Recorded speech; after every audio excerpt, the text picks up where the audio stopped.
Terminate jealousy and toxic people.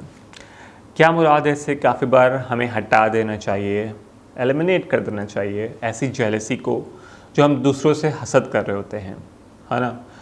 अगर हम हसद करेंगे तो फिर क्या फ़ायदा होगा? हमारा दिल ही जलेगा, और दिल जल के या फिर हमारे जो अंदर खुद के अंदर नेगेटिविटी को हम अगर बसाएं तो उसका कुछ फ़ायदा नहीं है। और नेगेटिव पीपल जो आपको सिर्फ टाइम वेस्ट करते हैं तो उनसे भी अलग रहें। आप उनसे मिलना जुलना कम कर दें या नहीं मिलें, क्योंकि वो आपका सिर्फ टाइम वेस्ट करेंगे और आपको नेगेटिव वाइब्रेशन गॉसिप्स में, आपकी बातचीत में कुछ फ़ायदा नहीं है। ऐसी चीज़ें होती हैं ज़िंदगी में, हम बात करते हैं, रिलैक्स होते हैं, अपने घर वालों के साथ टाइम स्पेंड करते हैं, लेकिन वो भी ज़रूरी है। जिस तरह हम बात करते हैं अपने घर वालों के साथ कि आपने क्या खाया, क्या पिया, कैसे रहा घर में, तो वो चीज़ें भी बातचीत करना ज़रूरी है।